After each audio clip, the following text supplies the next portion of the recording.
안녕하세요. 70이 넘은 노인네입니다. 70이 넘도록 살다 보니 많은 일들이 있더군요. 그 중에서 제가 제일 기억나는 사건들이 있어 여러분께 그냥 이런 인생을 살아왔다 말하고 싶어 사연을 신청하게 됐습니다. 본격적으로 이야기를 하려고 하는데 어디서부터 이야기를 할까 고민이 되네요. 우선 제 결혼 생활부터 이야기를 할까요? 결혼 생활부터 저의 생활은 달라졌으니 그때부터 말씀을 드리겠습니다. 결혼은 제가 어렸을 때 경험하지 못한 것들을 많이 겪게 해주었어요. 물론 안 좋은 일들이 아주 많았지만 제게 있어서 아주 중요한 사건 중 하나이지요. 다시 한번 삶이 주어진다고 해도 결혼을 선택할 만큼 결혼은 제 인생에 있어 아주 중요한 사건입니다. 빛 한 줄기 없던 제 삶에 희망이라는 걸 봤기 때문이죠. 어린 시절 아버지에게 얻어터지고 어머니에게 구박을 받는 게 당연하게 여겨질 정도로 저는 불행한 가정에서 태어났습니다. 빛이라고는 보이지 않는 삶을 살았어요. 그러다 제게 사랑이라는 감정을 알려준 남자가 있었고 저는 그 남자의 아이를 갖게 되었답니다. 부모님은 그런 저에게 욕을 퍼부었고 다시는 집에 찾아오지 말라고 했습니다. 그날이 제 인생에 있어 욕을 가장 많이 들은 날일지도 모르겠습니다. 그래도 저는 행복했습니다. 이 집구석에서 벗어나 사랑하는 사람과 살 수 있는 게 얼마나 행복한 일입니까? 그 사람은 굉장히 성실했고 다정한 사람이었습니다. 앞으로의 제 인생이 행복으로 가득 차 있을 거라고 생각했어요. 아무도 축복을 하지 않았지만 저희는 아이와 함께 행복하게 지낼 수 있겠다는 확신이 있었습니다. 하지만 그 확신은 바로 깨져버리고 말았죠. 그 사람이 얼마 지나지 않아 죽고 말았기 때문입니다. 저는 그 사람이 잘 버티고 있었다고 생각했어요. 그런데 지금 생각해보면 그 당시에 저도 불안해서 그 사람이 잘 버티고 있어야만 한다고 생각을 했나 봅니다. 그 사람에게 괜찮은지 물어본 적이 없었던 것 같네요. 그 사람이 떠난 이유는 다름 아닌 사기 때문이었습니다. 다 같이 잘 살고 싶은 마음에 투자를 했는데 그 사람이 사기꾼이었고 그 사람은 어떻게든 돈을 찾으려고 노력했지만 이미 없어진 돈 어디서 찾는가 말입니까?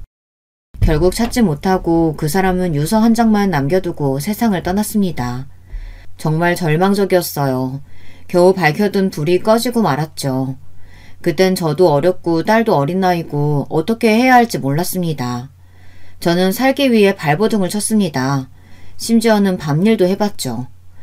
그러다가 이건 도저히 아닌 것 같다는 생각에 다시 친정집으로 가서 무릎을 꿇고 싹싹 빌었습니다. 한 번만 봐달라고 용서를 구했어요. 그때는 정말 누구에게 말할 수 없을 정도로 서러웠습니다. 하지만 후회는 하지 않았어요. 딸이 있었기 때문에 어떻게든 살아보겠다고 발버둥을 쳤습니다. 사랑하는 사람을 잃은 건 정말 큰 슬픔이지만 딸과 함께 죽을 수는 없었습니다. 혼자였다면 저도 그 사람을 따라갔을 거예요. 그만큼 절망적이었거든요. 하지만 제겐 딸이 있으니 그럴 수 없었죠. 제가 빛 한 줄기 없던 삶에 희망이라는 걸 봤다고 했었잖아요. 그 희망이 바로 딸이었습니다. 딸은 제게 그 누구보다도 더 소중한 존재가 되었기 때문입니다. 딸이 있어서 제 삶이 시작되었고 딸이 있어서 돈을 벌게 되었으니까요. 다행히 한동안 친정집에서 지낼 수 있었습니다. 이상하게도 부모님은 더는 제게 면박을 주지 않으시더라고요. 심지어 딸도 예뻐해줬습니다. 당연한 일이지만 제게는 당연하지 않았어요. 늘 욕이나 하던 사람이 갑자기 잘해준다고 생각해보세요. 이 사람이 뭘 잘못 먹었나 무슨 일을 벌였나 생각이 들지 않겠습니까? 그래서 저는 의심을 할 수밖에 없었습니다. 그런데 역시 부모님이 저와 딸에게 잘해주는 이유가 다 있었습니다. 저를 다른 곳에 팔았기 때문에 제게 잘해준 것이었습니다. 그렇게 저는 두 번째 결혼 생활을 하게 되었죠. 처음에 저는 애딸린 아줌마와 누가 결혼을 하나 했는데 몸이 불편하고 나이가 꽉 찬 남자였습니다. 계속 어린 여자만 고집해 결혼 때를 놓쳤다고 했어요. 하지만 어느 여자가 나이 많은 그것도 몸이 불편한 남자를 만나겠습니까? 여러분이라면 만나겠어요? 그래서 시댁 부모님은 하자 있는 젊은 여자를 찾던 중 저를 찾았고 아이 하나 정도면 자기들이 얼마든 받아들일 수 있다고 해서 팔려가게 되었던 것이었습니다. 제게는 어떤 선택지도 없었어요. 처음에 그래도 좋은 사람일지도 모른다는 기대를 했습니다. 하지만 그런 기대조차 시간 낭비였어요. 솔직히 말하면 저는 이 집에 아들을 낳으러 온 가정부나 마찬가지였습니다. 저는 가서 홀대란 홀대는 다 받았어요. 그리고 남편이란 작자는 어찌나 성격이 고약하던지 몸이 불편하다고 약자라는 말, 저는 그 말을 가장 싫어합니다. 몸이 불편하다고 해서 정신마저 불편한 건 아니지 않습니까? 남편은 툭하면 자기를 이상하게 본다며 저를 때렸습니다. 제가 피하면 물건을 마구 던졌습니다. 그런데 여러분, 제가 한 가지 질문을 해볼게요. 물건을 던지거나 누군가를 때렸다면 그건 누구의 잘못일까요? 질문이 너무 쉬운가요? 누군가가 먼저 위협을 강하지 않는 이상 때린 사람이나 던진 사람이 잘못한 거 아닌가요? 그런데 저는 오히려 그런 남편을 제지를 못한다고 시부모님께 혼이 났습니다. 시부모님은 자기 남편 간수도 못한다고 혼을 냈습니다.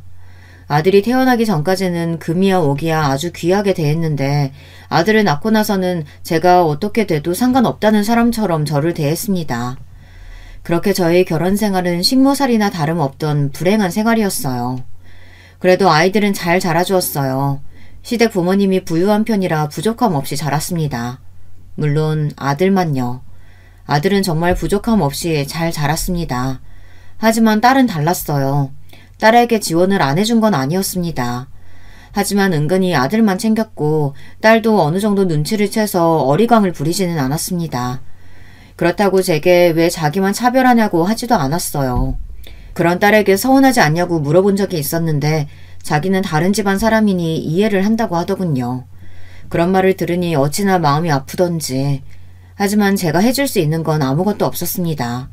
그저 딸을 더 소중히 대하고 사랑하는 것밖에 없었죠. 저는 결혼하고 몇 년 뒤 일을 하게 되었습니다.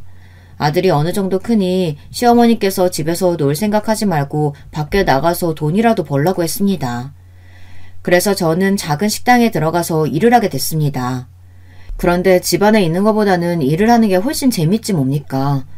일하는 사람이 저를 괴롭히겠습니까? 아니면 손님들이 괴롭히겠습니까? 물론 진상 손님이 있기는 했지만 집에서 매일 보는 시부모님과 남편만 하지는 않았습니다. 그래서 저는 일하는 시간이 너무 행복했죠. 집에만 있으면 구박만 받고 맞기만 하는데 저를 필요로 해주는 사람도 있고 즐겁게 일을 할 수 있다는 게 어찌나 즐겁던지 아이들만 아니었으면 당장 뛰쳐나와 혼자 즐기고 싶은 마음뿐이었습니다. 저는 몇 년 동안 일을 하고 집에 들어와 아이들을 보고 남편 뒷바라지를 하며 살았습니다. 그러고는 한 번씩 친정으로 갔었죠. 가서 욕만 먹는데도 부모라고 인사를 하러 갔습니다. 그러다 제가 참지 못한 일이 생기고 말았는데요. 아니 글쎄 남편이란 인간이 바람이 났지 뭡니까. 그 작자는 돈이 없었으면 살지 못했을 거예요. 돈으로 이 여자 저 여자 만났더라고요. 그 모습을 보고 저는 정말 아들을 낳기 위한 존재였다는 걸 깨달았습니다.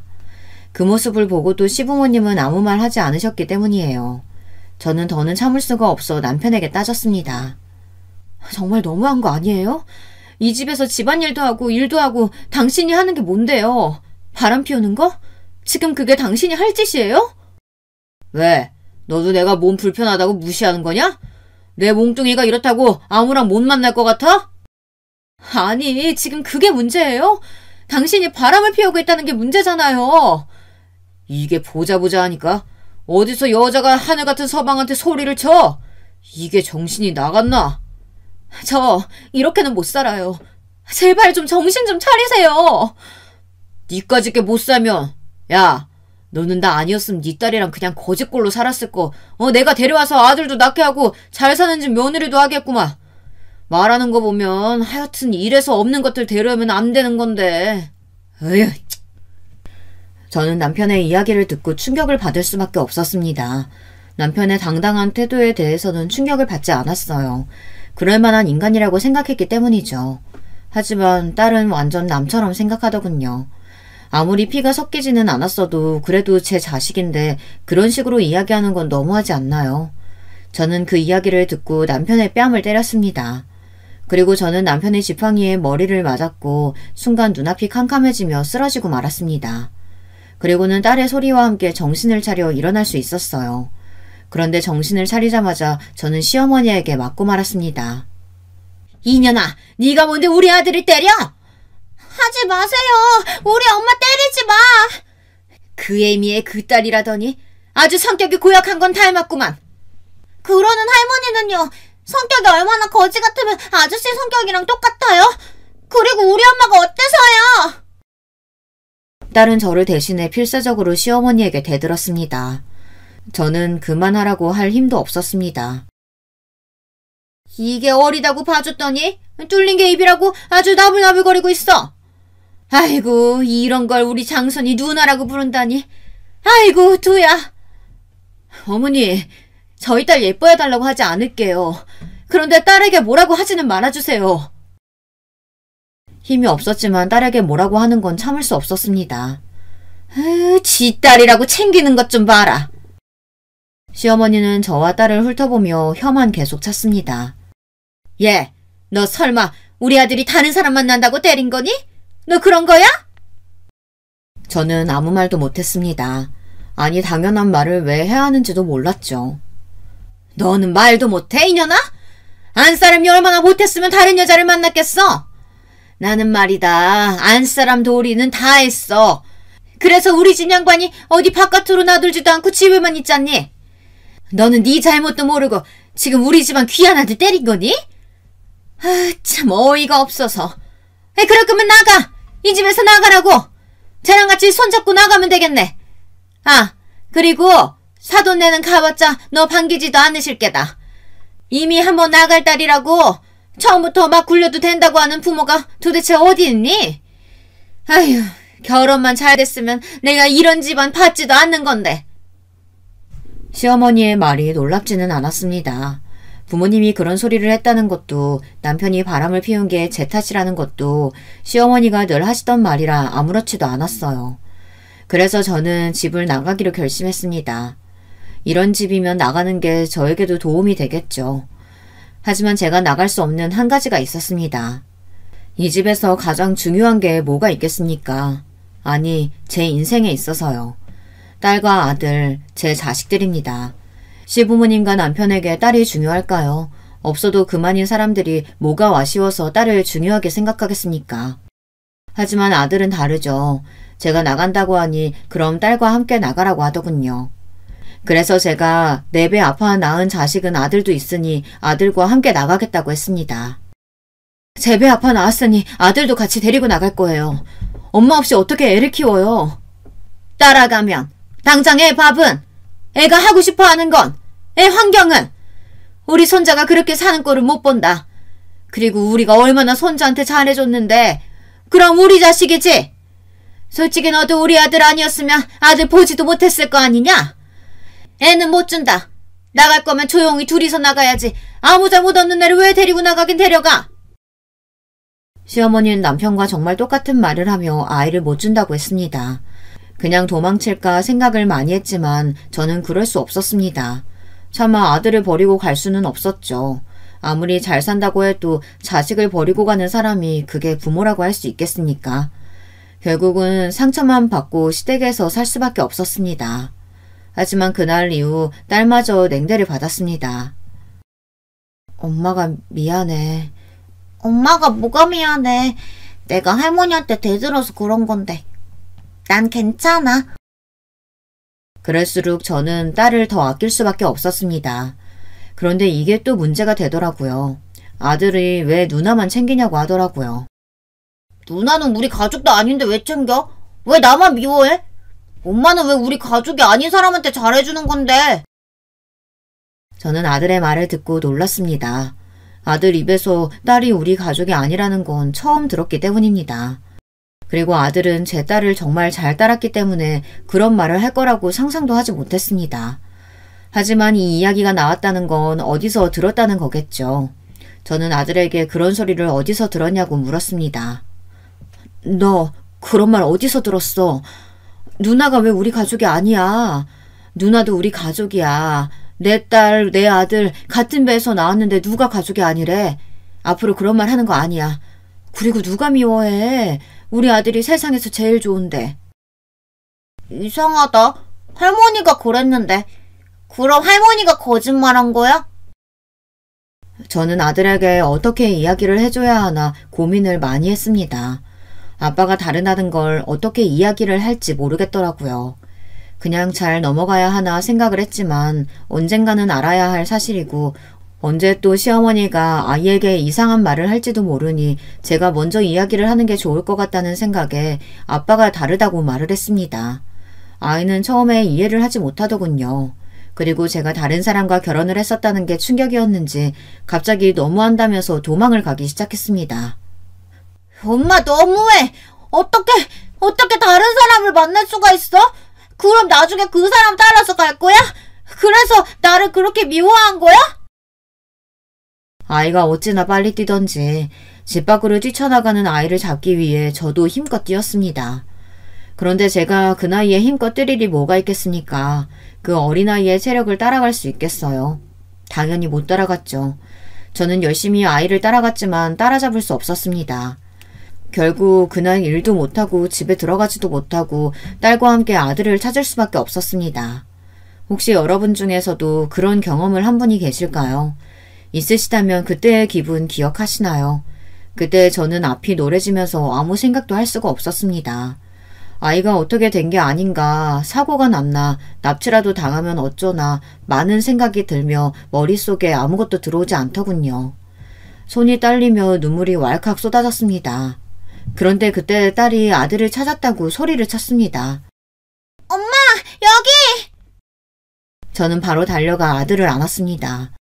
아들은 갈 곳 없이 그 자리에서 계속 앉아 있었겠지만 저는 아이가 살아있다는 것에 감사해 아이를 안고 펑펑 울었죠.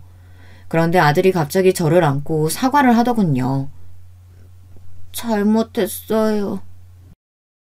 그날 저는 아들과 딸과 제가 일하는 식당에 가서 셋이서 같이 밥을 먹었습니다. 그러면서 사실을 다 이야기했죠. 어린 나이에 이야기를 해도 될까 싶었지만 저는 솔직하게 말하고 싶었어요. 딸은 이미 알고 있는 사실이라 무덤덤했지만 아들은 받아들이기 위해 노력을 하는 것 같았습니다. 그리고 아들에게 절대 미워하는 게 아니라고 이야기를 해줬어요. 아들에게는 그게 가장 중요해 보였으니까요. 그래서 그런 걱정은 하지 말라고 이야기를 해줬습니다. 그 말을 하니 그제서야 아들은 편히 저희를 보더군요. 그리고는 아들은 자기를 사랑하기만 하면 된다고 이야기를 했습니다. 그럼 누나랑 나는 아빠가 다른 거잖아. 그래서 할머니가 우리 누나 보고 우리 가족 아니라고 이야기한 거야? 근데 누나랑 나랑 엄마는 같잖아. 그럼 가족 아니야? 야, 가족 맞지. 너랑 나는 엄마가 같은데 어떻게 가족이 아니냐? 할머니는 그냥 나를 싫어해서 그런 거고 바보야. 그럼 가족 맞지. 그리고 가족은 피가 섞이지 않아도 가족이 될 수 있다? 특별한 가족이지. 우리도 특별한 가족 중 하나고. 그런데 특별하니까 남들 앞에서는 말하고 다니지 않는 게 좋아. 괜히 혼자 특별하면 다른 사람들이 질투해서 뭐라고 할 수도 있으니까. 서로 이야기하지 않고 넘어가는 거지. 어떻게 아들에게 잘 이야기를 할까 고민을 많이 했는데 이 사건 덕분에 잘 마무리할 수 있었습니다. 그리고 딸이 시원하게 이야기를 해서 그런가 아들도 점점 제 딸을 닮아가기 시작하더군요. 아들이 커가면서 시어머니에게 한 소리를 하기 시작했습니다. 처음에는 무슨 소리를 했길래 애가 이러나 했는데 아들이 계속 잔소리를 하기 시작하니 두 팔을 다 들며 딸과 저에게도 구박을 하지 않겠다고 아들에게 약속을 했습니다. 하지만 차별이 없다고 하면 거짓말이죠. 당연히 딸에게는 차별을 했고 저는 그런 딸에게 너무 미안했습니다.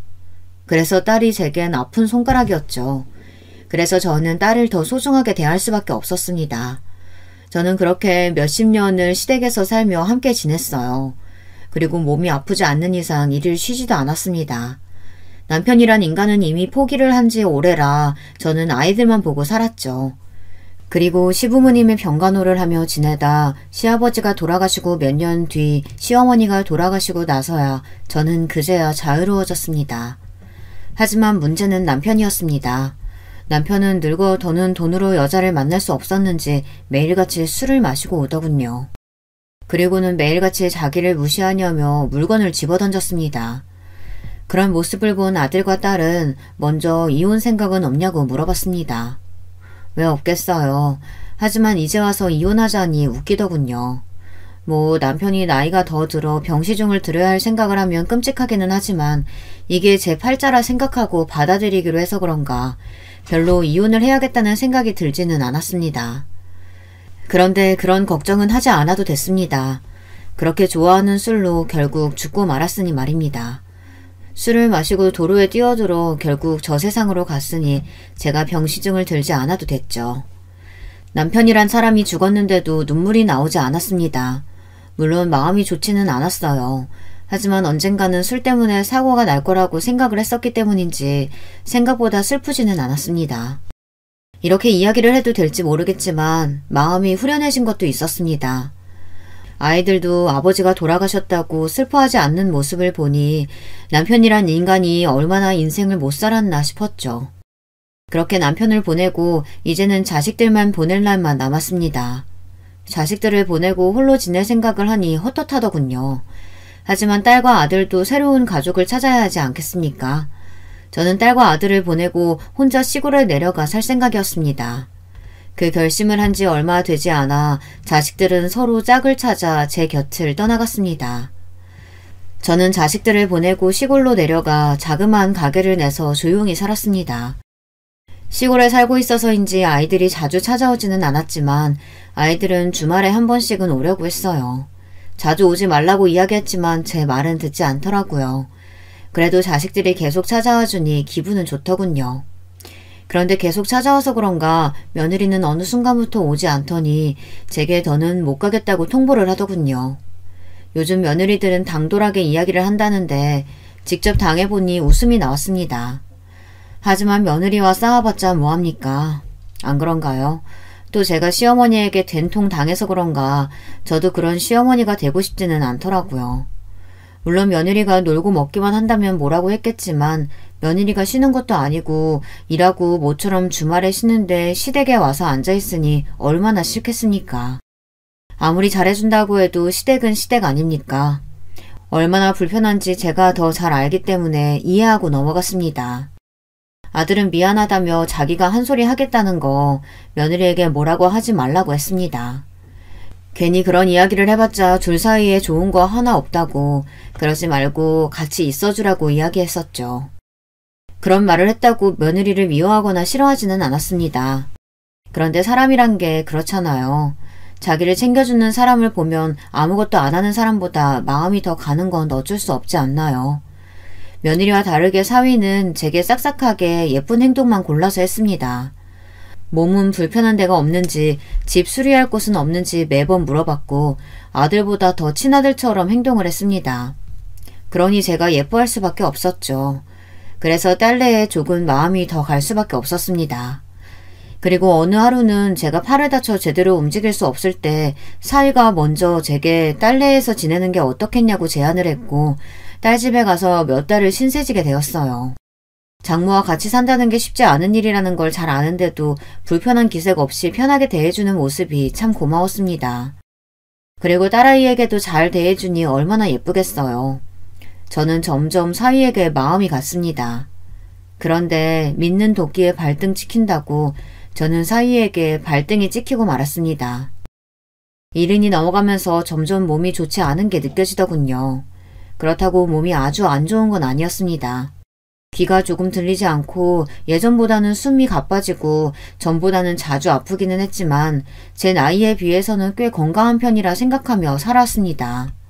혼자서도 그럭저럭 잘 살아왔고 조용히 장사를 하며 지내왔었죠. 하지만 자식들은 걱정이었나 봅니다. 제 걱정을 어찌나 하던지 저는 제 걱정하지 말고 일이나 열심히 하라고 했습니다. 그러던 중 딸내에 안 좋은 소식이 생기고 말았습니다. 사위네 회사가 부도가 나서 실직을 하고 말았다는 겁니다.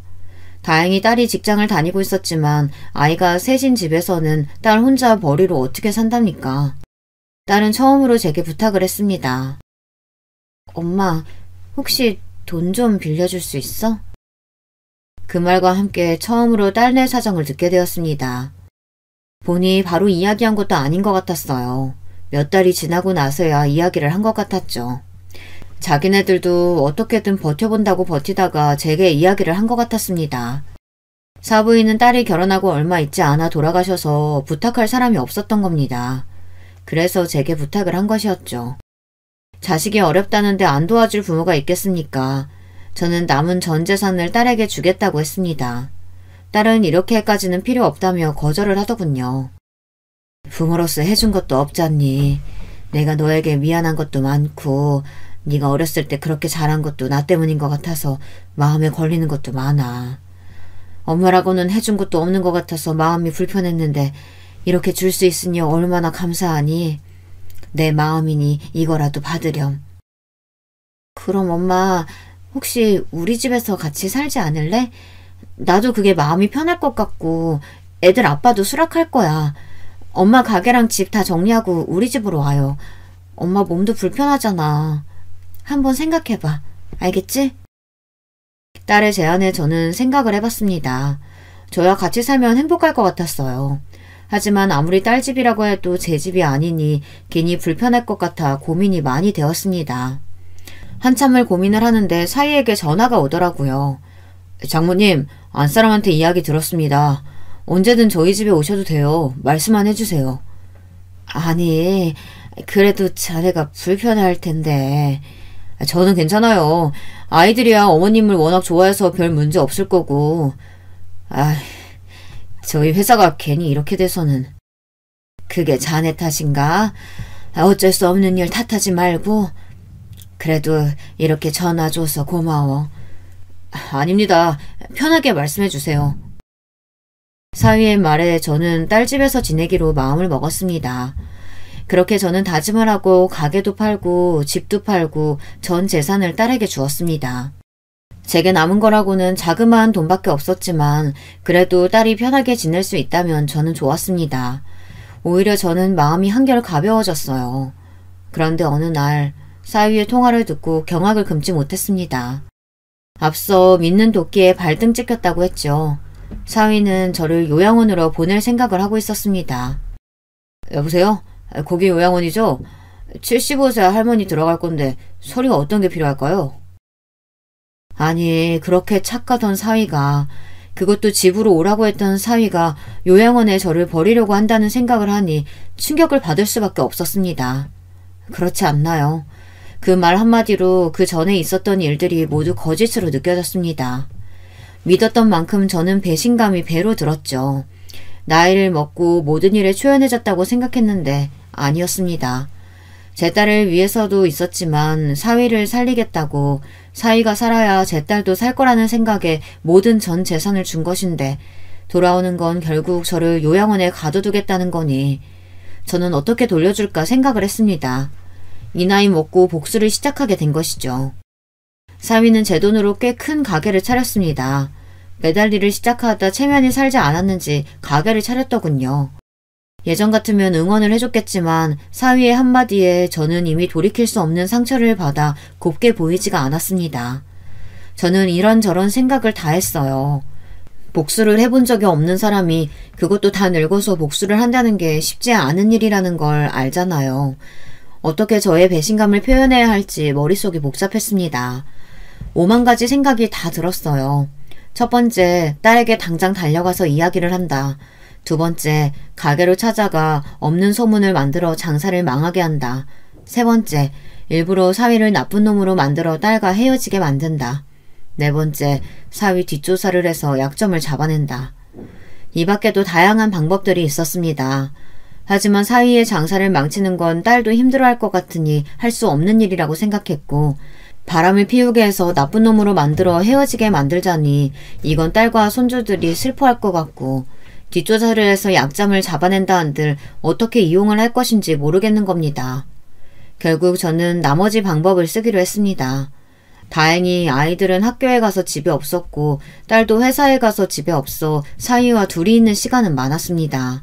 사위의 출근 시간은 조금 늦은 시간이라 같이 있는 시간이 많았죠. 이서방, 이리 좀 올 수 있나? 네, 장모님. 내가 몸이 불편해서 그런데 부축 좀 해줄 수 있을까? 갑자기 허리가 너무 아파서. 네, 당연하죠. 사위는 언제나처럼 친절하게 저를 대해줬습니다. 이서방. 네, 장모님. 아이고, 미안하네. 방에 들어가고 싶어서. 괜찮지? 아유, 그럼요. 고마워. 우리 이서방밖에 없어. 아닙니다. 또 필요한 거 있으시면 말씀해 주세요. 그래. 저는 수없이 사위를 불렀습니다. 이서방! 네, 장모님. 미안한데 혹시 집에 시금치가 있나? 갑자기 애들이 시금치 나물이 먹고 싶다고 한 게 기억나서. 제가 한번 찾아볼게요. 그래, 고마워. 장모님, 시금치는 없는 것 같은데요? 아이고, 어쩌나. 오늘 해달라고 한 것 같은데. 내가 갔다 와야 하나? 제가 갔다 올게요. 그래? 자네가 갔다 오면 나야 고맙지. 그럼 조심히 다녀오고. 저는 그렇게 사위를 부려먹었습니다. 이서방! 네, 장모님. 사위는 조금 지쳐가는 게 보이기 시작했습니다. 시금치 간이 맞는지 좀 봐줄 수 있나? 네, 물론이죠. 일부러 소금을 팍팍 넣어서 시금치는 매우 짠 상태였습니다. 장모님, 이거 좀... 왜, 입에 안 맞아? 저는 일부러 간을 별로 하지 않는 시금치를 먹었습니다. 이상하네? 괜찮은데? 내 입맛이 이상한가? 그리고는 다시 엄청 짠 시금치를 사위 입에 넣어줬습니다. 사위는 그제야 너무 짜다고 이야기했고 다시 간이 맞는 시금치를 주니 그제야 간이 맞다고 했습니다. 이렇게 저는 사소한 걸로 사위를 괴롭혔습니다. 그런데 그거 아시죠? 사소한 게 결국 터지게 되면 걷잡을 수 없이 스트레스를 받는 거. 저는 사위가 저로 인해 힘들어지길 원했습니다. 그래서 매번 혼자 있을 때 사위에게 시켰고 매번 조금씩 사고를 쳤습니다. 그럴 때마다 사위의 표정은 점점 어두워지고 있었죠. 저는 느낄 수 있었습니다. 사위가 점점 힘들어하고 있다는 걸요. 하지만 단 한 번도 제게 짜증을 낸 적이 없었습니다. 그것도 참 대단하지 않나요? 짜증 낼 법도 한데 짜증 내지 않고 제 요구를 들어주니 대단하다고 생각을 했습니다. 하지만 그 발언이 너무 괘씸해서 참아줄 수는 없었어요. 그래서 계속 사위를 못살게 굴었습니다. 집안에서도 괴롭혔지만 밖에서도 괴롭히기 시작했답니다. 친구들과 함께 사위 식당에 가서 밥을 먹고 계산을 하지 않고 나왔죠. 당연히 사위라면 돈을 받지 않을 거라고 생각했고 아니나 다를까 장모님이 왜 계산을 하냐며 말리더군요. 그 이후로도 저는 종종 친구들을 데리고 사위 식당으로 갔습니다. 물론 계산을 하지 않고요. 시간이 지나면 지날수록 사위의 표정은 좋지 못했습니다. 그리고 중간중간 제가 이것저것 막 시키기까지 했고요. 사위는 더는 참기 힘들었나 봅니다. 결국 터질 대로 터진 모양입니다. 결국 사위가 딸에게 불만을 말하는 걸 들을 수 있었습니다. 여보, 장모님 너무 하시는 거 아니야? 그게 무슨 말이야? 아니, 요즘 따라 계속 나를 심부름꾼으로 쓰질 않나. 아니, 뭐 그건 그렇다 쳐. 그런데 계속 친구 데려와서는 우리 가게에서 밥 먹고 가잖아. 근데? 그게 문제가 돼? 아니, 장모님한테 돈 받기 애매해서 계산 안 해도 된다고 하니까 그 뒤로 계속 친구를 데려오시잖아. 그래서? 계산을 안 하는데 계속 오신다니까? 그럼 돈 달라고 해. 그리고 너는 엄마가 그렇게 도와줬는데 그거 하나 못해줘? 아니, 그게 나도 계속 그러니까 부담스럽다고. 그럼 말해. 돈 달라고. 그럼 됐네. 딸의 시원시원한 성격 덕분에 사위는 아무 말도 할 수가 없었습니다. 사위가 조금 바보같이 착하다고 해야 할지 미련하게 쓴소리를 못한다고 해야 할지 그런 면이 조금 있어서 딸에게 잡혀 사는 게 참 다행이라고 생각했습니다. 그 덕에 사위를 괴롭혀도 별 문제가 없었기 때문입니다. 그날 이후로 저는 더 열심히 괴롭혔어요. 조금 유치할 수도 있지만 사위를 골탕 먹이기엔 이것이 제일 직방이었으니까요.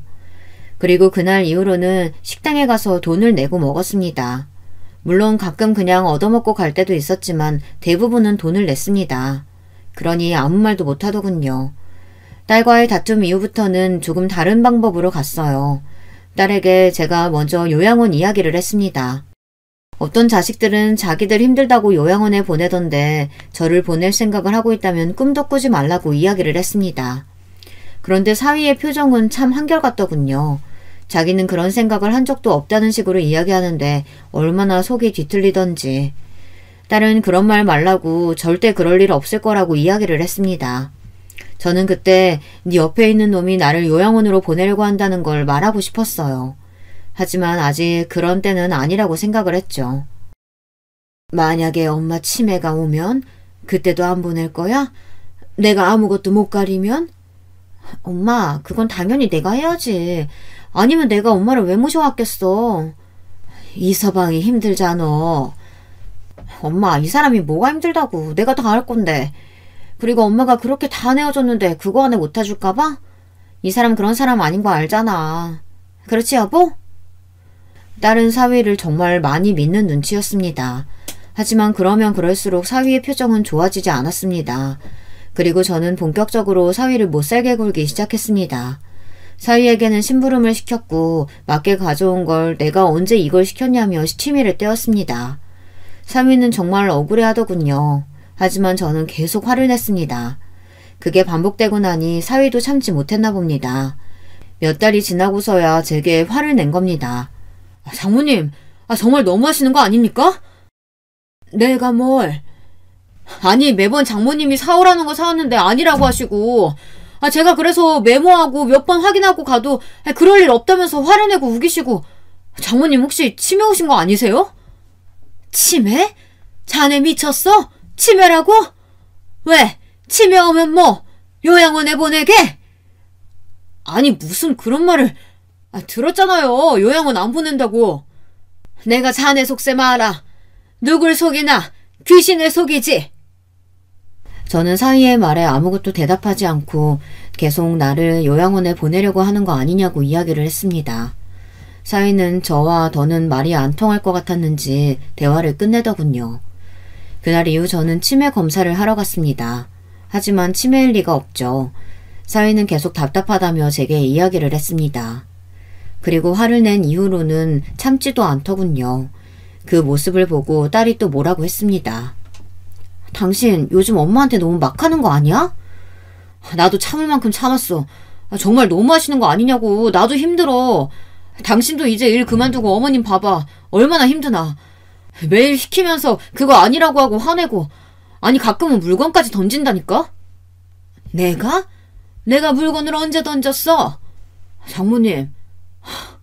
또 왜 매번 저를 이상한 사람으로 만들어요? 저 그럼 할 말 없어요. 장모님 도대체 저한테 왜 그러세요? 사위가 정말 답답했나 봅니다. 딸 앞에서는 한 번도 제게 큰 소리로 화를 낸 적이 없었는데 화를 내니 말입니다. 당신 일부러 그러는 거 아니지? 엄마 돌보는 거 그렇게 힘들어? 그래서 일부러 그러는 거야? 치매 검사도 받을 때 아무 이상 없었잖아. 당신 요즘 많이 피곤한 건 아니지?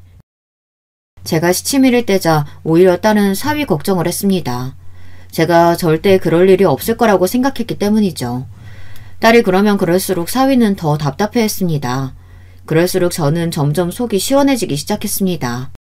제가 유일하게 할 수 있는 방법이 통하고 있다는 생각에 재미도 있었어요. 다 늙어서 이게 무슨 일인가 싶기도 했지만요.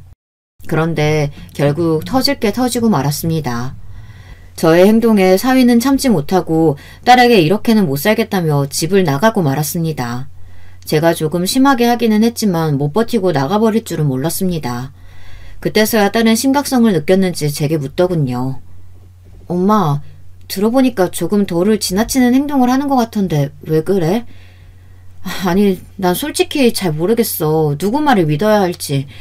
그런데 우리 남편도 힘들어하는 걸 보면 거짓말은 아닌 것 같아서 물어봐요. 내가 왜? 뭘 했다니? 이서방 참 웃기다. 아니, 남편 말로는 점점 말도 격해지고 마음에 안 들면 짜증도 내고 가끔은 이서방 때린다며. 이서방이 그러더라. 장모님이 일부러 그러는 거 아니냐고. 내가 일부러 왜 그런 짓을 해? 엄마, 솔직하게 이야기해. 내가 볼 때는 엄마 치매 아닌 것 같거든. 그런데 묘하게 이서방한테만 그러는 거 알아? 딸은 눈치를 채고 제게 물었습니다. 결국 저는 모든 사실을 말할 수밖에 없었죠. 그러자 딸이 충격을 받은 눈치였습니다. 그걸 보니 딸이 몰랐던 일인 건 확실했었죠. 그 말을 듣고 딸이 노발대발 화를 내며 가만두지 않겠다고 하더군요. 이게 은혜도 모르고 그런 말을 해? 엄마, 나도 가만히 못 있겠다. 그리고 딸과 함께 사위를 골탕 먹이기 위해 작전을 짰습니다. 그런데 그럴 필요가 없어졌어요. 저도 모르게 진짜 복수가 시작되고 말았거든요. 역시 인생이라는 게 어떻게 흘러가는지 모르는 게 맞았습니다. 제 복수가 이렇게 끝날 줄 누가 알았겠습니까? 딸도 함께 사위를 골탕 먹여주려고 했는데 이게 웬걸. 사위가 다른 여자와 함께 지낸다는 소문을 들었습니다. 아니 남자들은 가만히 있는 법을 모릅니까? 아니면 이런 놈들만 걸리는 겁니까? 왜 저희 모녀에게 이런 시련이 오는지 원망스럽더군요. 그런데 사위의 바람이 저 때문에 일어난 건 줄 알았는데 알고 보니 한참 전부터 만나고 있더라고요. 사위의 바람 상대는 예전 직장 동료인 것 같더군요. 딸이 그 사실을 알자마자 지인들을 통해 물어봤고 그때 충격적인 사실을 알게 되었습니다. 회사 사람들은 공공연히 다 아는 사실이라고 했거든요. 어쩐지 당당하게 집을 나가더라니 생활할 곳이 있어서 그랬는 모양입니다. 얌전한 고양이인 줄 알았더니 아주 교활한 여우더군요. 딸의 결혼마저 이렇게 허무하게 끝나버리는 건 아니라고 생각했습니다. 딸은 믿었던 사위의 바람에 충격에 못 벗어나 시름시름 앓았어요. 그래서 저는 아들에게 돈을 빌려달라고 부탁했습니다. 아들은 그냥 쓰라고 거액의 돈을 제게 주더군요. 자식한테 이렇게 돈을 받는다는 게 미안했지만 딸을 위해서 사양하지 않고 받았습니다. 아들도 제 누나의 사정을 알고 있어서 그런지 돈을 더 많이 챙겨준 것 같더라고요. 저는 그 돈을 들고 바로 업체에 부탁을 해서 사위의 바람 현장을 증거로 남겨두기 위해 노력했습니다. 그런데 이놈이 앞에선 착한 척 뒤에서는 아주 못된 짓이라고는 다 하고 다니더군요. 아주 딴 사람인 것 같았습니다. 딸 앞에서는 한없이 약하고 아무 말도 못하는 남편이었으면서 뒤에서는 잘나가는 사업가에 말 한마디에 여자들을 다 꼬실 수 있는 아주 신사다운 모습을 보여주고 있었습니다. 심지어 나이도 이름도 속여가며 사람들을 만나고 있더라고요. 그 말을 들으니 그때 더 때리지 못한 제가 한스러웠습니다. 그리고 더 과감하게 하지 못한 제가 너무 원망스러웠습니다. 증거가 하나둘 모여가는 중 사위가 즐길 걸 다 즐기고 집에 들어오더군요. 그 얼굴을 보니 사정없이 때리고 싶었지만 그러지 않았습니다. 오히려 저는 사위를 안아주며 미안하다고 했죠. 미안하네. 내가 좀 심했지? 사위는 당황하며 제게 이야기를 하더군요. 아닙니다. 제가 죄송하죠. 집을 나가버리는 게 아니었는데 죄송합니다. 그리고는 마지막 최후의 만찬이 시작됐습니다. 손주들에게는 맛있는 거 먹고 오라고 몇십만 원을 쥐어준 뒤 게임도 하고 쇼핑도 하고 게임도 실컷 하고 오라고 했습니다. 그리고 딸과 사위와 함께 밥을 먹었죠. 마지막인 만큼 저는 아주 성대하게 차렸습니다. 장모님, 이걸 다 차리셨어요? 죄송합니다. 저 때문에. 그 말에 저는 사위가 잘못된 길을 걸었다고 생각을 했습니다. 얼굴도 되지 연기도 되지 탑배우 못지않은 실력을 가지고 있는데 왜 그 길로 가지 않았나 의문이 들더군요. 사위는 밥을 아주 맛있게 먹었습니다. 사위가 국을 먹으려고 고개를 숙일 때 이때다 싶어 있는 힘껏 뒤통수를 때렸습니다.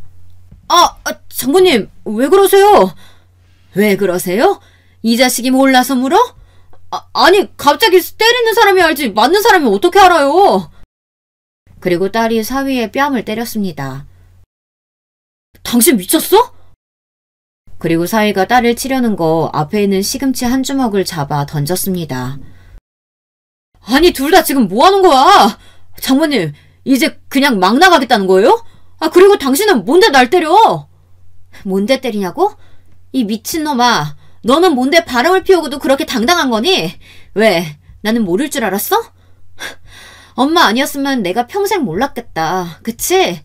네가 집 나가고 나서 주변 사람들한테 어디서 뭐 하는지 물어봤어. 근데 당신 인생 잘못 살았더라. 그거 알아? 당신 친구들, 회사 동료들이 다 이야기해주던데? 그러게 철저하게 착하게 지냈어야지. 사람들도 당신 행동에 학을 뗐더라고. 내가 언제 바람을 피웠다고 그래? 이 썩을 놈아! 증거 여기 있다! 그러고는 분이 안 풀려서 사위를 한 대 더 때렸습니다. 사위는 모든 증거를 보자마자 얼어붙어서는 바로 잘못했다고 꼬리를 내렸습니다. 당신, 그리고 엄마 요양원에 보내려고 했다면서? 왜? 받을 돈 다 받았으니 이제 노인네 필요 없어져서 버리려고 했어? 사위는 순간 놀라며 저를 쳐다봤습니다. 아무 말도 못하고 그저 잘못했다고 빌고 있었죠. 하지만 용서가 됩니까? 저희는 끝까지 용서를 하지 못했습니다. 바로 쫓아냈어요. 사위는 빈털터리로 쫓겨나고 말았죠. 불쌍하지도 않았습니다. 계속 한 번만 봐달라고 하는데 얼마나 꼴사납던지. 그 와중에 사위는 자기를 예뻐하지 않았냐고 한 번만 봐달라고 이야기를 하더군요. 자업자득 아닌가요? 사위가 그런 저를 요양원으로 보낼 계획만 세우지 않았다면 저는 계속 사위를 예뻐했을 겁니다. 안 그런가요? 그리고 솔직히 누가 딸의 결혼을 망치고 싶겠습니까? 복수라고 해봤자 그냥 노인네의 한풀이 정도로 끝을 내려고 했지 자기가 잘못해서 이렇게 끝난 거 아닙니까? 결국 사위는 아무것도 갖지 못하고 쫓겨나고 말았죠. 친구도 돈도 직장도 자식도 모두 잃은 채 쫓겨났습니다.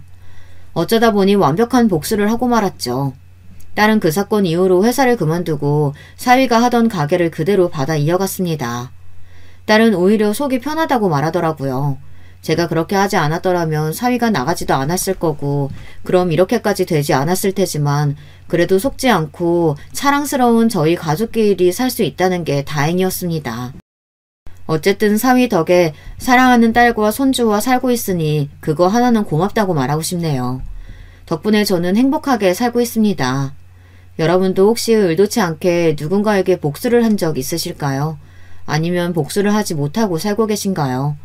복수를 하지 않든 복수를 하든 여러분의 선택이 올바른 길이라는 거 잊지 않았으면 좋겠습니다. 그렇다고 복수를 위해 너무 망가지지 않았으면 좋겠네요.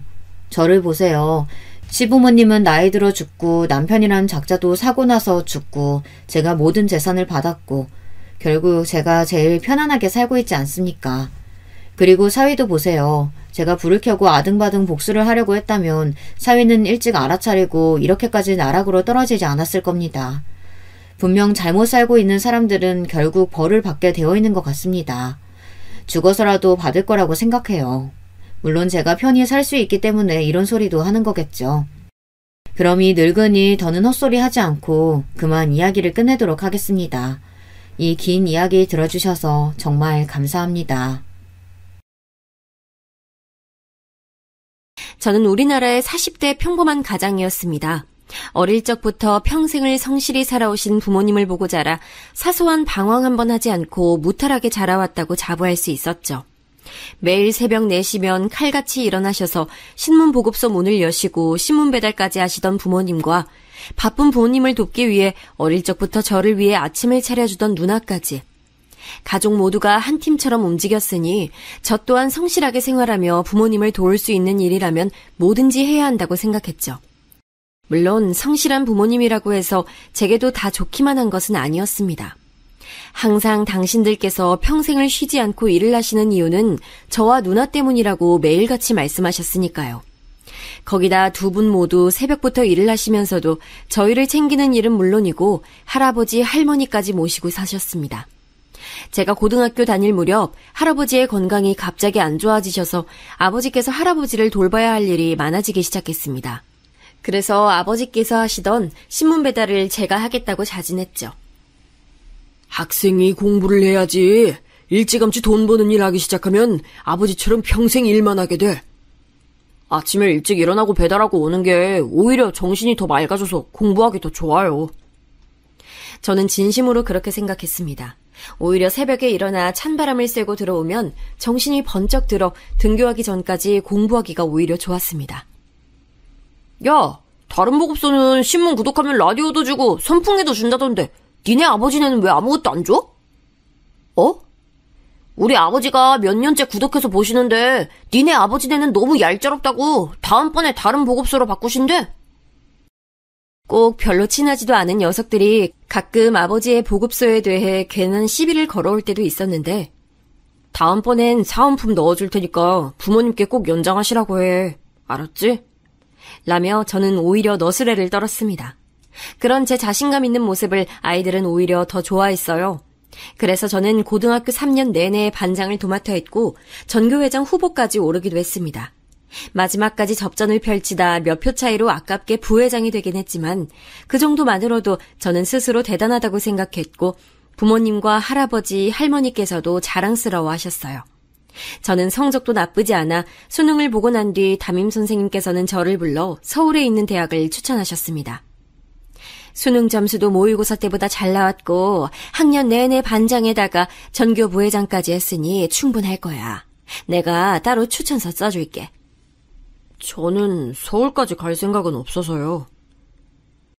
저도 욕심이 아예 없는 것은 아니었지만 고향을 떠나고 싶진 않았습니다. 부모님과 조부모님 그리고 누나가 있는 이곳에 저도 함께 있고 싶었죠. 사내가 됐으면 더 큰 물에 나가 큰 인물이 될 생각을 해야지. 이 좁은 곳에 고여만 있으려고 하면 안 돼. 아버지는 지금까지 한 번도 본 적 없었던 얼굴로 남자가 그런 배포로 뭘 할 수 있겠냐 화를 내셨습니다. 저는 많이 놀라고 당황했지만 단 한 번도 부모님의 뜻을 거스른 적 없었고 앞으로도 그래야 한다고 생각했으니 부모님과 선생님 말대로 서울에 있는 대학에 원서라도 내보자 싶었죠. 떨어지면 떨어지는 대로 이곳을 떠나지 않아도 되니 저는 오히려 좋을 것 같았죠. 그런데 제 의지와는 다르게 떡하니 서울에 있는 4년제 대학에 붙어버리고 말았습니다. 저는 아직 부모님 그늘을 벗어나 단 한 번도 가본 적 없는 서울에서 지낼 자신이 없었습니다. 그래도 배포가 넓어야만 하는 게 남자였으니 결코 겉으로는 겁이 난다는 사실을 드러낼 수 없었습니다. 저는 입학을 몇 주 앞두고 아버지와 서울에 올라와 집을 구하러 돌아다녔습니다. 남자가 월세는 무슨 월세? 남한테 돈까지 주면서 살아버릇하면 절대 돈 못 모아. 무조건 돈 생기는 족족 모아서 서울에 집부터 사야지. 알았냐? 예, 아버지. 그리고 다른 건 신경 쓰지 말고 공부해서 무조건 좋은 회사에 들어갈 궁리부터 해. 괜히 돈 걱정한다고 아르바이트 같은 거 할 생각 말고. 돈 걱정, 집안 걱정은 절대 하지 말라고 하시며 당신들도 절대 내 자식 기죽게 안 할 테니 공부만 열심히 해서 하루라도 빨리 좋은 회사에 취직부터 하라며 몇 번씩 당부를 하셨습니다. 그렇게 저는 처음으로 혼자 지낼 수 있는 공간이 생겼어요. 작은 방 하나에 주방, 작은 욕실이 달린 빌라였지만 그래도 지은 지 얼마 되지 않은 새 집이라 마음에 들었습니다. 본가에 있을 때는 없었던 침대도 사고 깨끗한 새 책상도 샀습니다. 그리고 평소 갖고 싶었던 최신 컴퓨터도 샀죠. 당시 할아버지가 지병으로 돌아가셨는데 돌아가시기 전까지 계속 병원에 계셨으니 부모님께서 병원비로 은행에 빚까지 지셨다는 이야기를 누나에게 들어 알고 있었습니다. 부모님의 노고를 누구보다 잘 알고 있었던 저는 즐거운 대학생활보다는 목표를 위해서만 달리며 영장이 나오자마자 바로 입대를 냈고 제대를 하자마자 곧바로 복학했습니다. 제게는 시간이 부족했으니까요. 제가 좋아하는 관심사나 하고 싶은 것, 연애 이런 것에 신경 쓰며 여유를 부릴 시간은 단 하루도 없었죠. 하루라도 빨리 졸업을 해야 했으니까요. 방학 때마다 본가에 내려가면 누나가 임용고시에 또 떨어졌다며 항상 집안 분위기는 좋지 않았습니다. 누나는 몇 푼 되지 않는 월급을 받으며 작은 학원에서 일을 하고 있었으니 저라도 빨리 취직을 해야 한다고 생각했죠. 저는 졸업을 한 학기 남겨두고 지원할 수 있는 기업이란 기업엔 다 지원을 했습니다. 매일매일이 면접 준비와 면접의 연속이었죠. 서울에 올라와 보았던 삐까뻔쩍한 건물들을 볼 때마다 저는 서울에서 대학만 나오면 제가 원하는 회사에 척척 입사할 수 있을 거라 생각했습니다. 그런데 그 벽이 이렇게 높고 넘기 어려울 거라고는 생각지도 못했어요. 합격 발표난 것은 아직도 없어? 어머니는 넌지시 물으셨습니다. 아무래도 아버지께서 매일같이 제게 전화해보라 성하실 게 뻔했으니까요. 네, 아직. 아이고, 우리 아들 마음고생 많겠네. 아버지는 학교 졸업하면 서울에 뭐하러 더 있냐고 성하신대. 큰일이다. 그랬죠. 본가가 서울도 아닌데 더 이상 대학생도 아니고 그렇다고 직장인도 아닌데 전셋집을 깔고 이곳에 있어봐야 부모님께는 득이 될 게 없었습니다. 네, 몇 군데 더 남았으니까 더 노력해 볼게요. 할 말은 그것뿐이었습니다. 다른 말을 할 말도 없었죠. 이제는 회사 이름이며 뭘 하는 회사인지는 중요하지 않았습니다. 아버지가 이름만 아는 곳이라면 어디든 붙어야 한다 생각했죠. 역시 사람은 벼랑 끝까지 서봐야 간절함이 배가 되는 것일까요? 그 간절함이 통했는지 드디어 처음으로 최종 합격 문자를 받았습니다. 제가 원하던 회사는 아니었지만 그래도 아버지께서 들으면 잘 아실 만한 회사였어요. 저는 뛸 듯이 기뻤습니다. 그렇게 아버지가 큰맘 먹고 사주신 양복을 입고 저는 출근했습니다. 그토록 원했던 회사였지만 역시나 쉽지만은 않았습니다. 대학을 다닐 때와는 하늘과 땅 차이였죠. 지금까지 공부해온 것들은 아무짝에도 쓸모가 없었습니다. 하루 종일 상사들의 뒤치다꺼리를 하느라 식사를 거르는 일도 많았고 이런저런 핑계를 댈 수 있는 여자 직원들과는 달리 남자 신입사원은 상사들과의 술자리와 접대자리에는 절대 빠질 수 없었으니까요. 그러던 어느 날이었어요. 고생했어요. 집이 어디예요?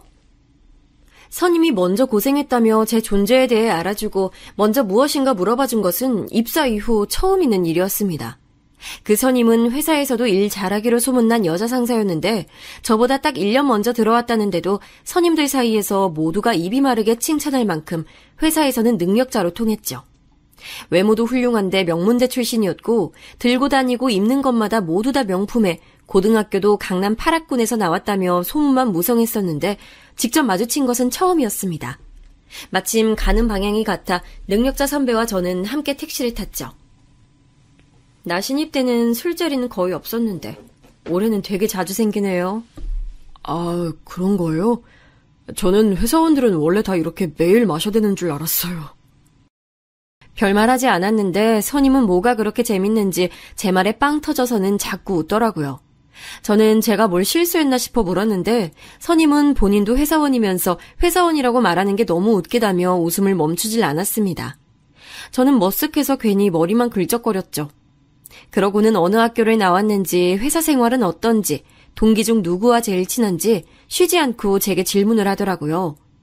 다른 선임이 그랬다면 왠지 불편했을 수도 있었을 것 같았는데 능력자 선배는 굉장히 자연스럽게 편하게 얘기를 이끌어주어서 뭔가 전부터 알던 친구와 얘기를 나누는 것 같았습니다. 나이도 동갑인데 둘이 있을 땐 우리 편하게 지내요. 친구처럼. 능력자 선배도 저와 같은 마음이었는지 먼저 친하게 지내자 얘기를 해주더라고요. 저야 당연히 싫지 않았죠. 회사 내에서 퀸카로 유명한 여자 선임과 사적으로 친구라니요. 제가 좀 앞서가는 것일 수도 있었지만 어쩐지 능력자 선배의 질문들에 나름 제가 잘 대답을 했나 싶어 약간 우쭐해지기도 했습니다. 그러다 결정적으로 능력자 선배와 아주 가까워진 계기가 있었습니다. 회사 내에 체육대회가 있어서 함께 준비물과 도시락 예약을 하기 위해 함께 외출을 나간 적이 있었는데 도시락 가게와 사무용품들이 즐비한 골목을 돌아다니며 함께 다니다 보니 이상하게도 묘한 기분이 들었습니다. 선임은 회사 일인데도 조금이라도 아껴보겠다고 가격 흥정을 했고 그게 잘 통하지 않을 때면 덤이라도 하나 더 얻으려 사장님들과 실랑이를 했습니다. 저는 그 모습이 이상하게 전혀 불편하지 않더라고요. 오히려 적당한 선을 지키면서 상대방의 기분까지 좋게 해준다고 할까요? 저는 자꾸만 선임의 그런 모습들에 시선이 끌렸고 가슴이 술렁였습니다. 그 나이까지도 모태솔로나 다름없었던 저는 처음 느껴지는 감정과 떨림에 심하게 동요하기 시작했습니다. 제 마음을 의식하기 시작하자 감정은 걷잡을 수도 없이 커져버렸고 점심을 함께 먹는 내내 제 앞에 마주 앉은 선임의 얼굴을 똑바로 쳐다볼 수조차 없더군요. 너무 떨려서요. 그런데 그때 선임의 휴대폰으로 누군가에게 전화가 걸려왔는데 왠지 급한 일인 것 같았습니다. 왜요? 회사에 무슨 일 생겼어요? 회사는 아니고 어머니께서 갑자기 쓰러지셔서 응급실이라고. 선임은 많이 놀랐는지 가녀린 손까지 벌벌 떨며 휴대폰을 쥔 손을 어쩔 줄 몰라 하고 있었습니다. 어디 병원 응급실인데요? 저는 뭐라도 도움이 되어야 할 것만 같아 서둘러 계산을 하고 가게 밖으로 나왔고 택시부터 잡았습니다. 그리고 놀란 선임의 어깨를 부축하며 택시 뒷좌석에 함께 올라탔죠. 응급실까지 가는 동안 저는 회사에 전화를 걸어 상황을 설명하고 선임이 많이 놀라 제가 응급실까지 모셔다 드리고 복귀하겠다 전달했습니다. 응급실에 도착해 선임의 어머님께서 계시다는 병실로 달려갔는데 다행히도 큰일은 아니었고 어머님께서 원래도 당뇨가 있어 어지럼증이 좀 있으셨는데 하루 종일 일이 바빠 식사도 못하시고 잠깐 바람을 쐬러 밖에 나왔다가 순간 쨍한 햇빛에 머리가 핑 돌며 바닥에 주저앉아 버리셨다는 것이었습니다. 선임은 그제야 좀 긴장이 풀렸는지 그 큰 눈으로 눈물을 펑펑 쏟아냈습니다. 엄마는 왜 밥을 안 먹고 이래? 어머니의 품에 안겨 제발 건강 좀 챙기라며 울먹이는 선임의 모습이 안쓰러우면서도 어머니를 걱정하는 모습이 예뻐 보였습니다. 그때 깨달았죠. 제가 우리 회사 퀸카인 능력자 선배에게 빠져도 아주 단단히 빠졌다는 사실을요. 그래도 저만 하시길 다행이네요. 그러게요. 오늘 너무 고마웠어요. 아까 식당에서 나 혼자 있었음 아무것도 못하고 울고만 있었을 거예요. 저는 제가 한 것도 없는데 선임이 자꾸만 고맙다고 말하는 게 괜히 쑥스러워서 저희 할머니께서도 당뇨가 심하신데 끼니를 거르거나 두통이 있을 때 외출하는 건 삼가야 한다며 어머니께도 꼭 알려드리라면서 선임의 눈도 제대로 마주치질 못한 채 횡설수설 말했습니다. 그러자 선임은 저와 함께 있으면 왠지 마음이 편하다면서 병실 앞에 앉아 이런저런 얘기들을 함께 나눴습니다. 선임은 어릴 때 아버지가 갑작스레 사고로 돌아가셔서 그때부터 어머니가 혼자 힘으로 자신을 키워주셨다는 얘기부터 최근 들어 어머니 건강이 자꾸만 나빠지시는 것 같아 걱정이 된다는 얘기까지 제게 해줬습니다. 저는 어쩐지 기분이 좋았습니다. 회사에서는 다들 잘 알지도 못하면서 선임의 겉모습만 보고 고생 한번 안 해보고 좋은 집안에서 공부만 하며 커온 요조숙녀로들 알고 있었지만 저는 선임의 진짜 모습을 알게 된 것 같아서요. 그날 이후 저와 선임은 급속도로 가까워졌습니다. 회사에서뿐만이 아니라 퇴근 후에도 만나 함께 저녁을 먹기도 했고 쉬는 날은 함께 영화를 보기도 했습니다. 저희는 언젠가부터 자연스레 서로에게 말을 놓았고 이름을 부르기도 했습니다. 그렇게 점점 더 가까워지자 자연스레 연인으로 발전이 됐죠. 그렇게 시간이 흘러 이제는 여자친구가 된 선임은 대리로 승진을 했고 저는 얼마 전에 적금이 만기돼 이사를 하게 됐습니다. 아직 전세이긴 했지만 그래도 회사와 거리도 더 가까워졌고 전에 살던 집보다 넓은 거실에 투룸이라 전보다 훨씬 널찍하니 좋았습니다. 시작은 부모님의 도움이 있었지만 그래도 30이 되기 전에 조금이나마 제 힘으로 뭔가 이뤄낸 것만 같아서 집에 들어올 때마다 뿌듯했죠. 여자친구와 저는 거의 매일 집에서 데이트를 했습니다. 여자친구도 매일 출퇴근에 야근도 많이 하다 보니 퇴근하면 자연스레 저희 집에서 함께 저녁을 먹곤 했죠. 제 맘 같아서는 주말에도 만나 놀러 다니고 데이트도 하고 싶었지만 여자친구는 항상 주말이면 집에서 쉬고 싶다고 했어요. 그리고 여자친구의 어머니께서 워낙 혼자 계신 걸 싫어하신다며 주말에는 항상 어머니와 함께 있어드리려고 하는 것 같더라고요. 엄마가 한번 보고 싶다고 같이 식사 자리 한번 하자고 하시는데 어때? 너무 좋지. 내가 어머니 맛있는 거 대접할게. 아니야. 엄마가 집에서 맛있는 거 해준다고 했어. 여자친구와 연애를 하면 할수록 저는 점점 더 좋아졌습니다. 혼자 서울에 올라와 산 지도 10년 가까이 되다 보니 매일 혼자 밥을 먹고 혼자 아침에 눈을 뜨는 게 너무 외롭고 씁쓸했습니다. 안 그래도 저는 하루라도 빨리 여자친구와 함께 살고 싶다는 생각하며 결혼 생각이 간절했습니다. 그런데 여자친구가 먼저 어머님께 인사를 가자고 말해주니 너무 좋았습니다. 그렇게 저는 정식으로 처음 그녀의 집에 가게 됐습니다. 매일 집 앞 골목에서만 헤어지다 집 안까지 들어간 것은 처음이었죠. 저는 어머님이 좋아하신다는 과일과 케이크 그리고 제가 따로 미리 주문해 놓은 꽃다발까지 양손 가득 바리바리 들고 갔습니다. 어머니께서는 너무 밝은 얼굴로 저를 맞이해 주셨어요. 어머, 반가워요. 오랜만에 솜씨 좀 내봤는데 맛있나 모르겠네. 와, 다 너무 맛있을 것 같아요. 잘 먹겠습니다. 미리 차려주셨다는 상은 이미 상다리가 휘어질 듯 진수성찬이 차려져 있었습니다. 딸은 엄마의 음식 솜씨를 닮는다는데 여자친구의 실력도 기대될 정도로 어머니의 음식은 너무 훌륭했습니다. 부모님은 지방에 계시다고?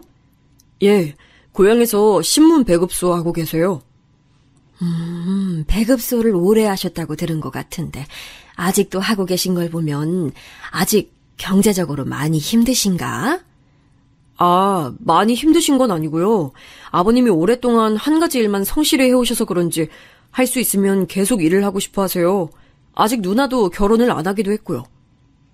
성실하기만 하시면 되나? 재산을 좀 불리셔야지.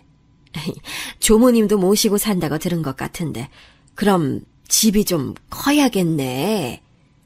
가족들 모두 지금 하고 계신 배급소 건물에 살고 계세요. 어머? 배급소 건물이 아버님 거구나? 아, 예. 처음엔 꼬치꼬치 모르시는 게 귀한 딸내미 혹시나 괜한 남자 만나 고생할까 싶은 마음에 그러실 수 있겠다 싶으면서도 한편으로는 뭐 이런 것까지 모르실까 싶은 것도 있었습니다. 할머님의 연세나 그전에는 무슨 일을 하셨는지까지 어머니의 끝도 없이 이어진 질문 세례에 이것저것 정신없이 대답을 하다 보니 어느새 어머님과 여자친구는 과일과 커피를 준비하고 계셨습니다.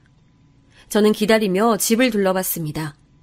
여자친구의 집은 제가 서울에 처음 올라와 살던 전셋집과 비슷한 평수의 집이었어요. 방 하나에 작은 창고방 하나, 거실이라고 말하기에는 너무 주방과 가까운 그런 집이요. 일찍부터 혼자 되셨으니 평생을 혼자 일하시며 딸을 키우기가 쉽지 않으셨겠다는 생각에 여자친구가 저희 집에 올 때마다 했던 말이 떠오르더라고요.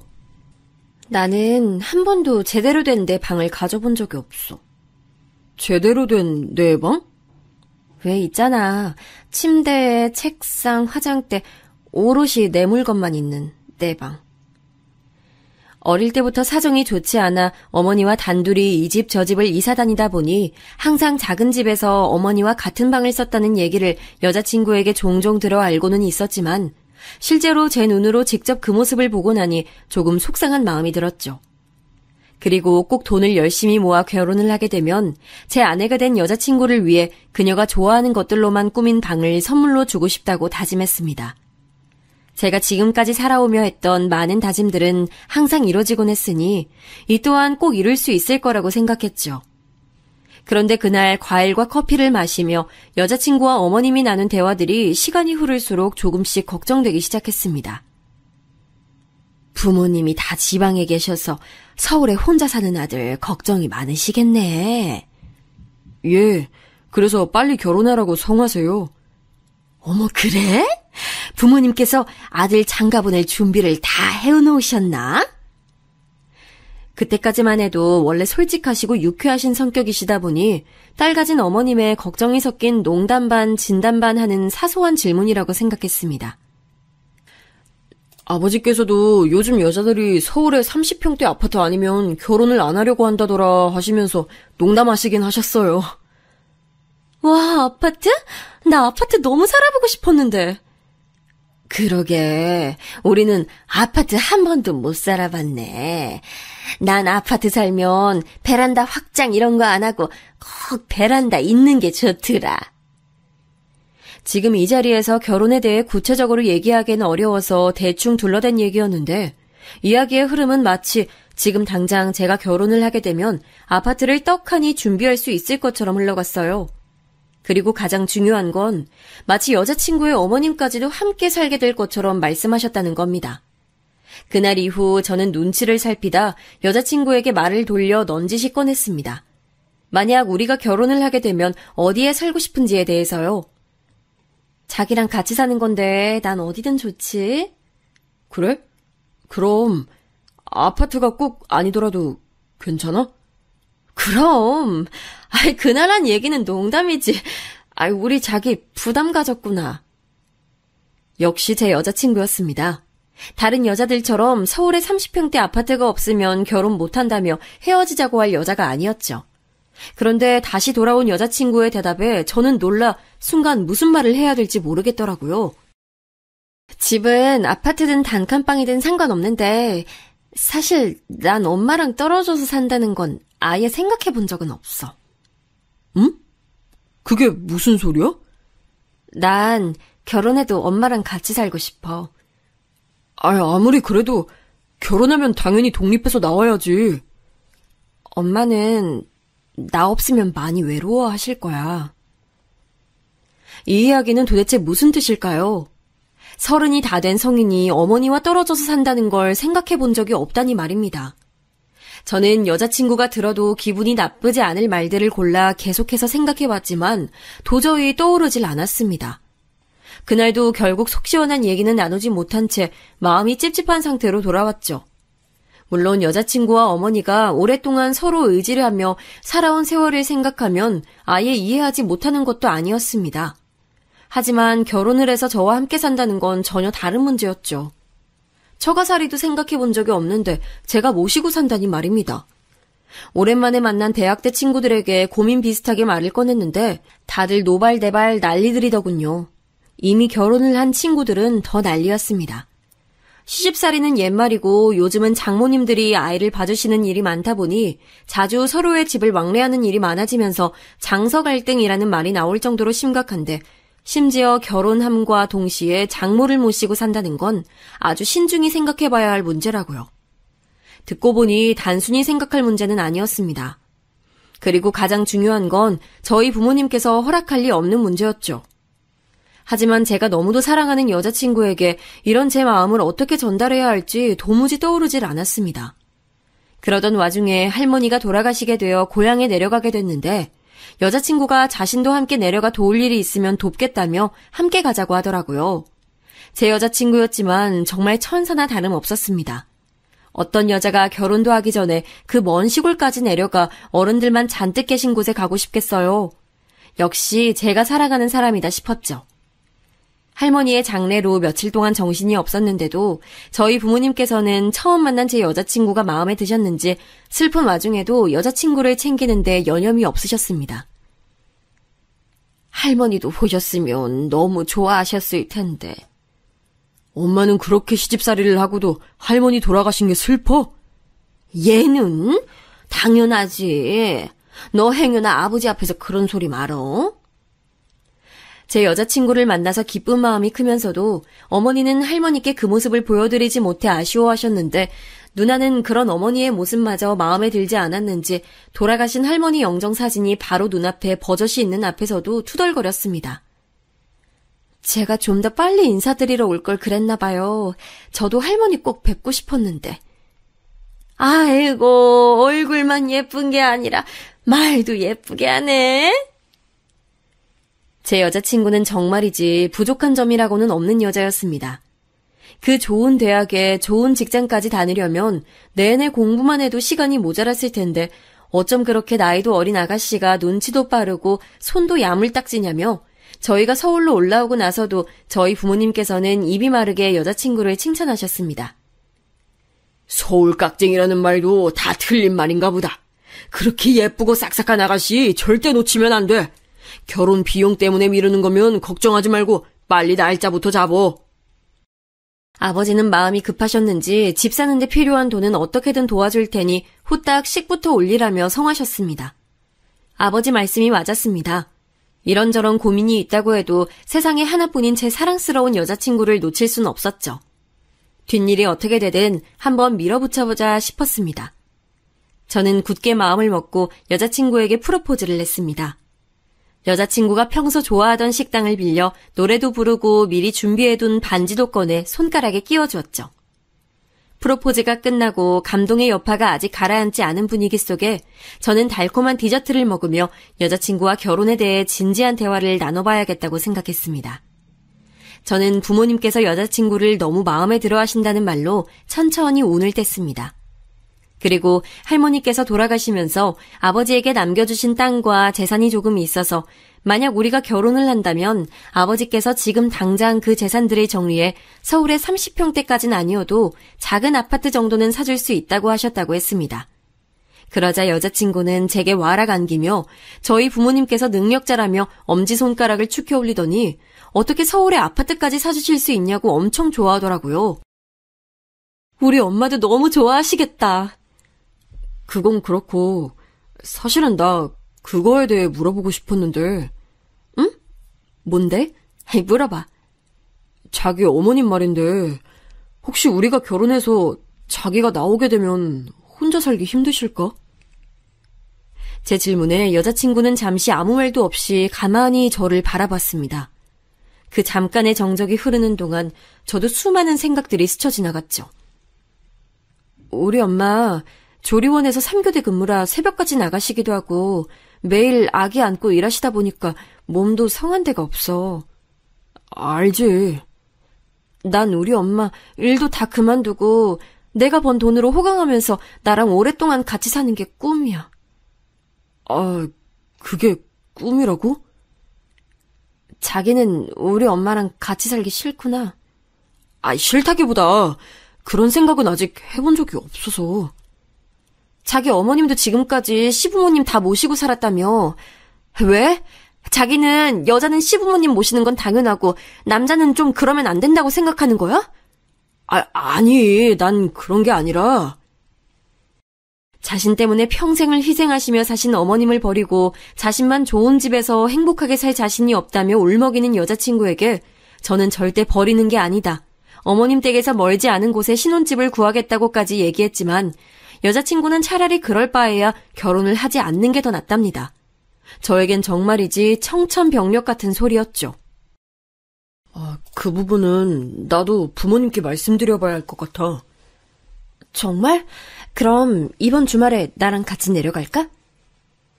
여자친구는 자신이 저희 부모님께 잘 말씀드리겠다고 함께 내려오겠다고 했지만 저는 그러고 싶지 않았습니다. 제 여자친구 앞에서는 당연히 저희 부모님께서도 솔직하게 말하지는 못하실 테니까요.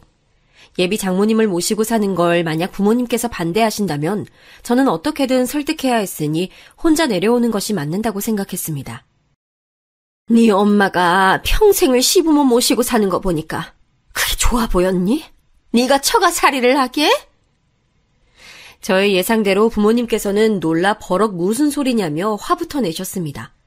저희 누나는 어이가 없다는 듯 실소를 터뜨렸죠.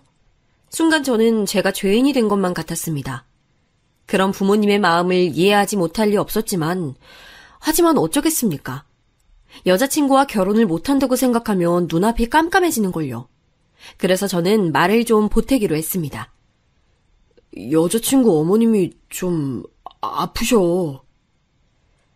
당뇨가 있으시긴 했지만 오랫동안 조리원에서 일하실 만큼 누군가의 도움이 필요하신 정도의 건강 상태는 분명 아니었습니다. 하지만 저에게도 뭔가 명분이 필요한 것 같아 가족들 앞에서는 거짓말을 하고야 말았죠. 조금 전까지만 해도 얼굴이 빨개지셔서 버럭하시던 저희 부모님께서는 할머니께서 당뇨 합병증으로 돌아가신 지 얼마 안 된 상태였으니 금세 걱정이 앞선 얼굴로 도대체 어머님께서 어느 정도 안 좋으신 거냐 물으시며 마음이 약해지신 것 같았습니다. 며느리도 자식인데 사돈이면 다 같은 가족이지. 라고 하시며 아버지께서 운을 떼시자 아버지보다도 더 반대하셨던 어머니께서는 아이고 내 팔자야를 연신 외치시며 방문을 세게 닫고 들어가 버리셨습니다.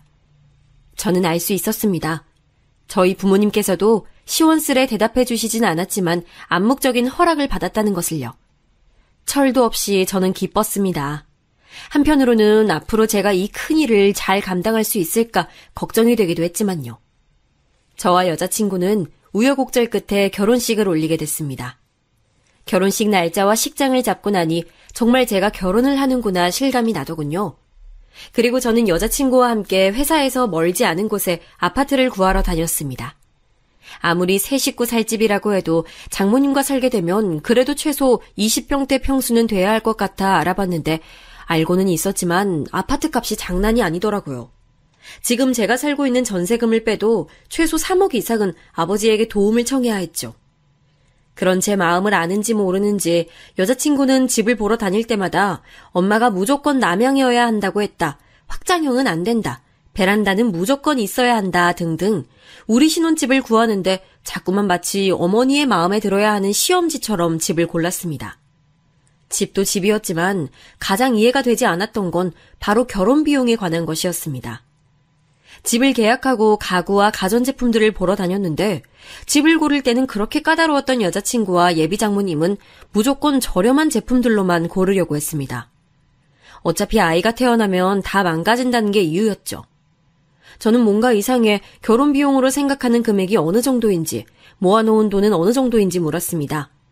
이제 곧 부부가 될 사이이니 그 정도는 알아야겠다고 생각했죠.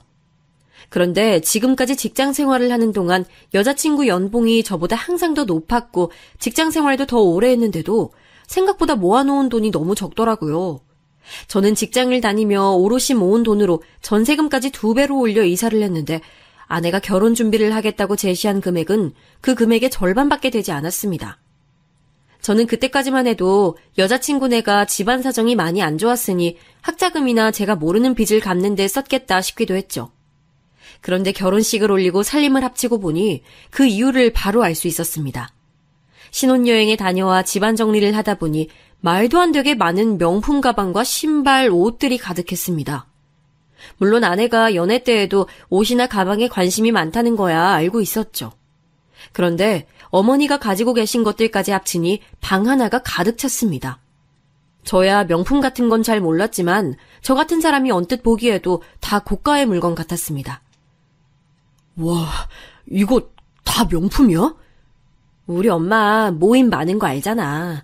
거기 같이 모임하시는 분들은 다들 검은색 입고 남편이 다 잘 나가는 사람들이라 맨날 이런 거 메고 나온대잖아. 그래서 자기가 다 사들인 거야? 내가 사들인 것도 있고 여행 갔다 오면서 가짜도 많이 사들였어. 아무리 저 많은 것 중에 가짜가 있다곤 해도 얼핏 개수만 세어보아도 저 돈이면 전에 살던 집에서 방 하나는 더 있는 집에 살 수도 있겠다 싶더군요. 제가 너무 계산적인 걸까요? 하지만 정말이지 이해가 되지 않았습니다. 결혼을 하고 모든 게 현실이 되자 이해가 되지 않는 것들은 한두 가지가 아니었습니다.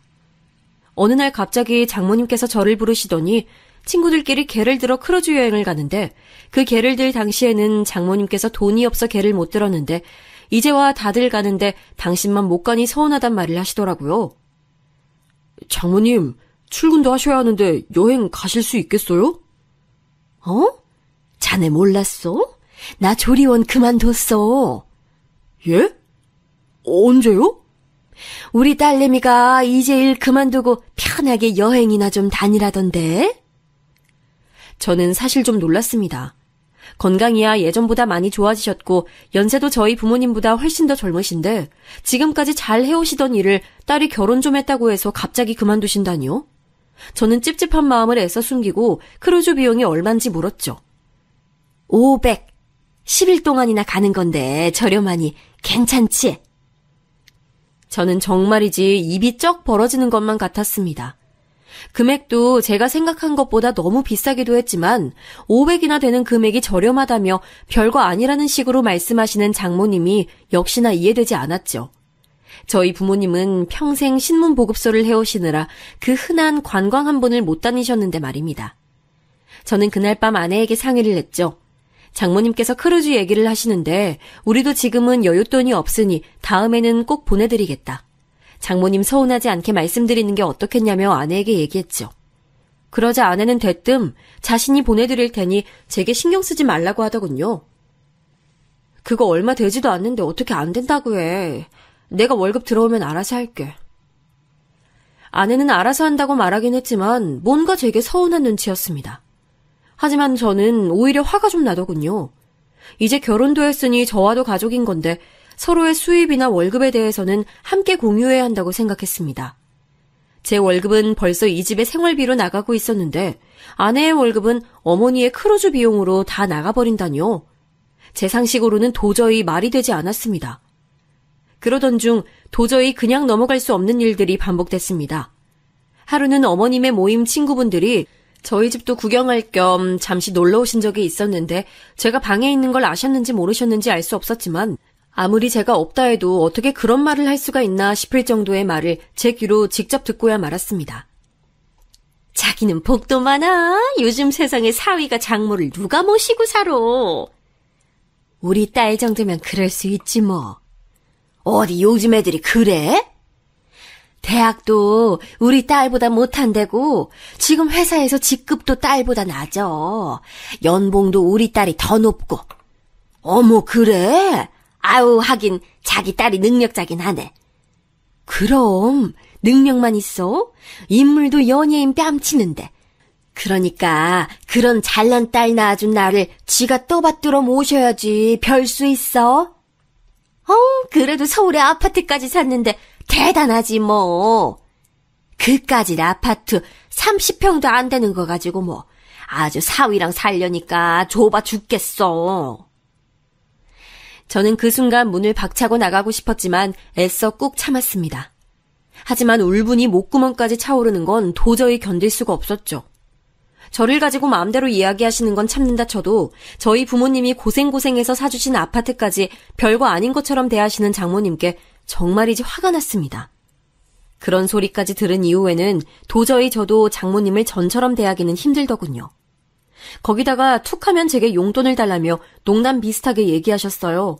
주변의 다른 분들과 자꾸만 비교를 하시면서요. 그 집 사위는 분기마다 필요한 거 사라고 용돈을 주는데 최소 100일에 배. 어머니, 저희도 많이 노력하고 있어요. 상황이 좋아지면. 월급쟁이가 무슨 상황이 좋아져? 매일 똑같은 게 월급쟁이지. 에휴, 이래서 남자는 사업을 해야 돼. 언제는 월급쟁이가 안정적이고 좋다고 하시더니 이제는 제 모든 게 마땅치 않으신지 매일같이 꼬투리를 잡으셨어요.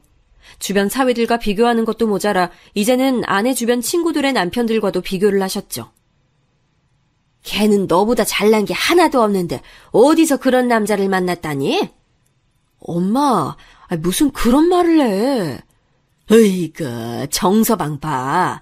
우리 애가 이렇게 착해 빠져서 남들 다 계산기 두드려보고 남자 만나고 있을 때 우리 애는 자네 착한 것만 봤다니까. 같은 공간에 산다는 것 자체가 이렇게 힘든 줄 몰랐습니다. 처음에는 제 눈치라도 좀 보시는 것 같더니만 시간이 좀 흐르자 할 말 안 할 말까지 구분할 줄 모르시더라고요. 하지만 사람 사는 게 어디 다 제 마음 같은가요? 아내와 저에게도 꿈만 같던 아이가 생기자 다른 것들은 생각할 겨를도 없이 행복하기만 하더군요.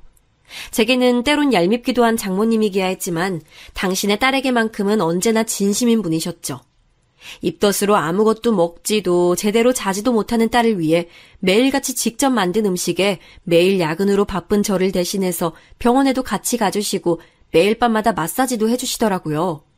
그러다 안타깝게도 10주를 채 넘기지 못하고 아이를 먼저 보내게 됐는데 저는 도저히 회사에 출근할 엄두도 나질 않아 한 달을 넘게 무급휴가 신청을 냈습니다.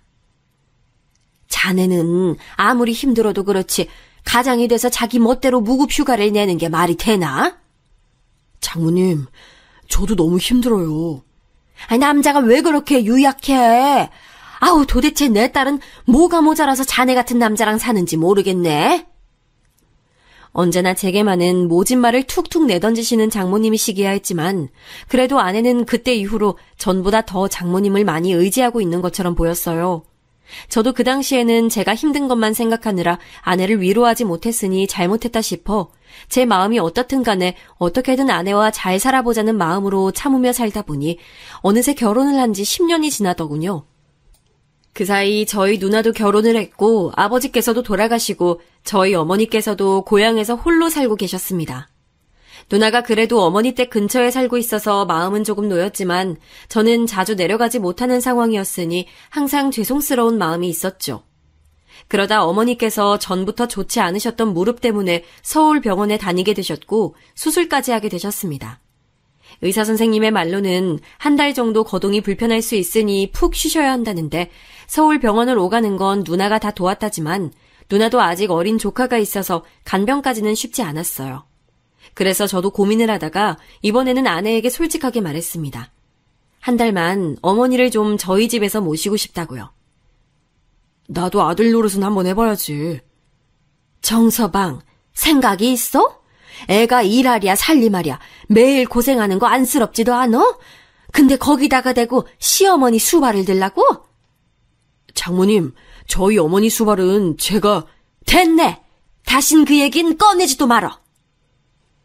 저는 정말이지 더 이상은 참을 수가 없었습니다. 아니, 이제는 참을 이유조차 없는 것만 같았죠. 나 참을 만큼 참았어. 더 이상은 나도 장모님이랑은 못 살겠어. 뭐야, 그럼 이제 와서 우리 엄마 내쫓으라는 거야? 해도 너무하시잖아. 딱 한 달만이라는데 그게 안 돼? 설마 지금 우리 엄마 버리고 오빠 어머니 모시고 싶어서 이래? 그런 말 아닌 거 알잖아. 그리고 명색이 이 집 우리 어머니가 사주신 거잖아. 내가 장모님을 10년을 모셨는데 우리 엄마는 한 달도 같이 못 지낸다는 게 말이 된다고 생각해? 와, 자기 생색 장난 아니다. 그리고 나랑 결혼만 하면 아버지께서 사주신다고 하신 거잖아. 내가 너무 마음에 들고 놓치기 싫으니까 그러면 내 지분도 있는 거지. 정말이지 제가 사랑했던 그 여자가 맞는 건가 싶었습니다. 딸은 엄마를 닮는다는데 정말 아내도 장모님을 닮아가는 걸까요? 저는 덜컥 겁이 났습니다. 평생 이렇게 살 것만 같아서요. 정말 나도 지쳤어. 못 참아주겠다. 뭐? 우리 이혼하자. 이혼하자는 제 말 한마디에 눈물을 터뜨린 아내의 소리에 역시나 방으로 쫓아오신 장모님은 제게 별의별 욕을 퍼부어대셨습니다. 저는 정말이지 미운 정마저도 다 떨어졌는데 화도 나질 않더군요. 그때 알았습니다. 더 이상 이렇게는 살 수 없다. 저는 목소리에 힘을 실어 장모님과 아내에게 차분하게 나가달라고 말했습니다.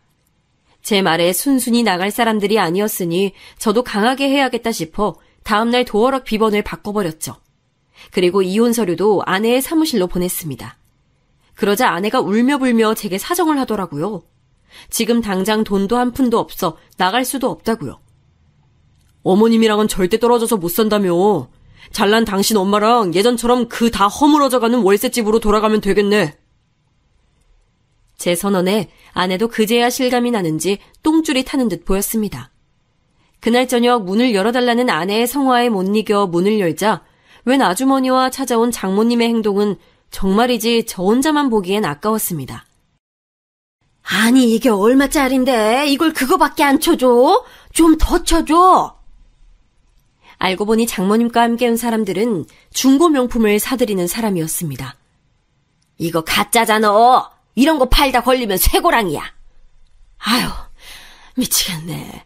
이거 해봐야 월세방이나 없겠어? 이게 다 엄마 때문이잖아.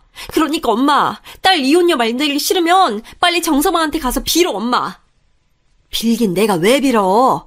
네가 그 깡시골까지 따라가 봤더니 가족들이 다 순진하고 맹한 게 호구 잡기 딱이라며.